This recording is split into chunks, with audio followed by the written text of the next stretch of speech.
TikToker মানিক ভাই, ফেনী বন্যা দুর্গত টিকটকার মানিক ভাই বন্যা দুর্গত ফেনীর মানুষের জন্য জন্য আজকে পণ্য আমরা নিয়ে গেছে। ইয়া নিয়ে একটু আসলাম। এই শুকনো যে খাবার এখানে নিয়ে মুড়ি গেছে, দেখতে আপনারা দেখেন। পাচ্ছেন, মুড়ি নিয়ে আসলাম। ইনশাল্লাহ আমরা অতি শীঘ্রই বের হবো, আজকেই বের হবো। আমরা গর্ব করে বলতে পারি মুড়ি, ছোট চিড়া, ছোট কন্টেন্ট বিস্কিট। ক্রিয়েটর এগিয়ে আসছে ইনশাল্লাহ আমাদের মাঝে আমার সাধ্যে যতটুক সম্ভব আমি আমার পক্ষ থেকে এই ফেনীর ততটুক করার বন্যাতে। চেষ্টা করব। যে যার সাধ্য অনুযায়ী ফেনী, কুমিল্লা, তারপর হচ্ছে নোয়াখালী, সবাই এই অঞ্চলের মানুষের পাশে দাঁড়ানোর চেষ্টা করবেন।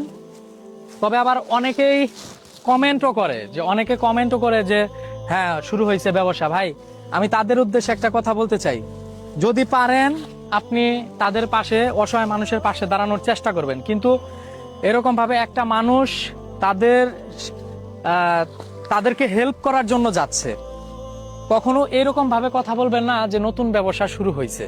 এই কথাগুলো ভাই কখনো বললেন না, কারণ এগুলা বললে অনেক কষ্ট লাগে।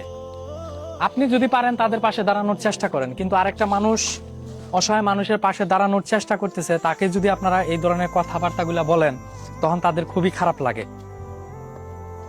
আর এই যেখানে গুড় আছে, তো সবাই আমাদের জন্য দোয়া করবেন যাতে আমরা অসহায় মানুষের পাশে দাঁড়াইতে পারি, সুষ্ঠুভাবে যেন আমরা আমরা ফেনী যাইতে পারি, অসহায় মানুষের পাশে দাঁড়াইতে পারি।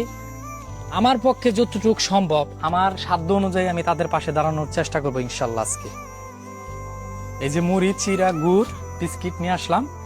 আমরা আজকে রাতের ভিতরেই রওনা হব ফেনীর উদ্দেশ্যে, কারণ আমাদের মা বোনরা পানির মধ্যে হাবুডুবু খাবে, এটা আমরা কখনো সহ্য করতে পারবো না। আমরা যে যার মতো সাধ্য অনুযায়ী তাদের পাশে দাঁড়ানোর চেষ্টা করবো ইনশাল্লাহ।